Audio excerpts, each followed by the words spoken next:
This is the Schedule tab. This is where we create our 2-week rolling schedules.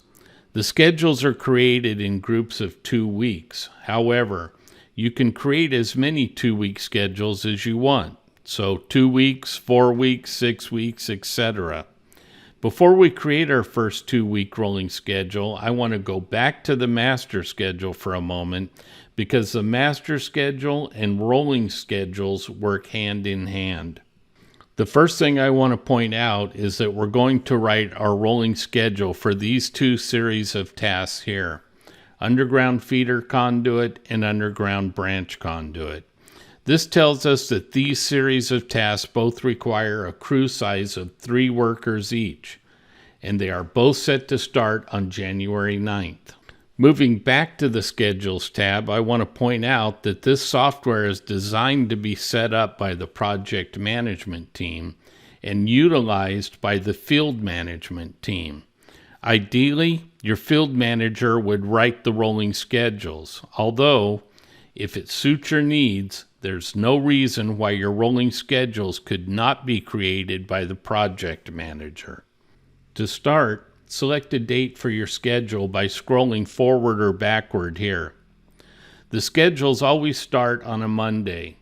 The work does not need to start on a Monday, but the schedule will start on a Monday. After the second schedule, work and schedule will sync up and always align.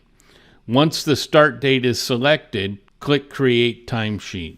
From there, this page will appear. From here, we'll click Edit. The next page is asking you to select your crew from your employee list. Let's select 6 workers for our schedule to fill our 2 crews of 3 workers and click View Schedule. Click Show to open all schedules. Now we're ready to write some schedules. To start, we need to add some rows for our first schedule. I'll add 6. Next, we'll click this button right here. That will open this box, which should look familiar to you.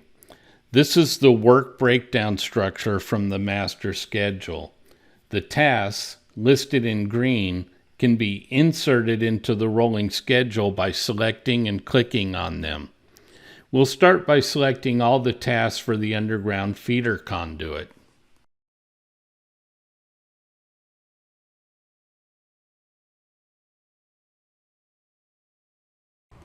Now we'll close the work breakdown structure box and click Clone a Schedule here.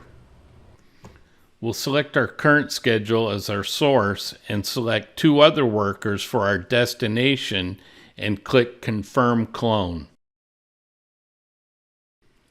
You'll notice that our hours per task changed when we included the 2 additional workers.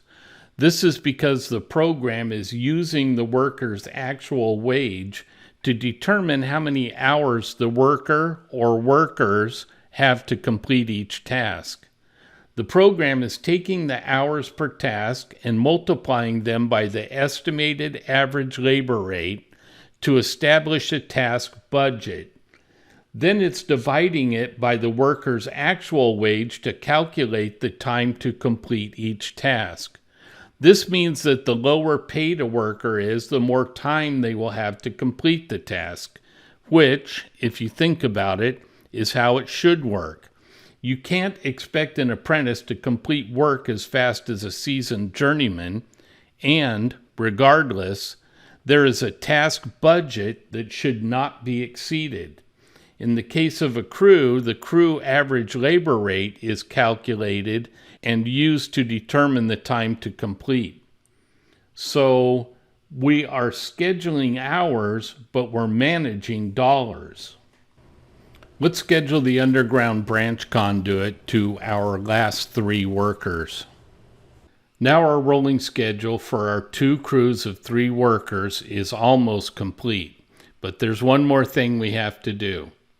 We need to select Populate Data to schedule the hours out to each worker.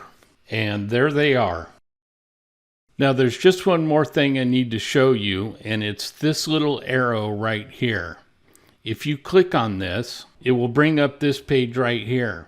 This is where you can store important files relevant to the task, like drawings, submittals, notes from the project manager, and material lists, so your field workers will have access to them in the field. They can pull these up right on their phone or tablet to check dimensions, installation information, or the material that's available for the task.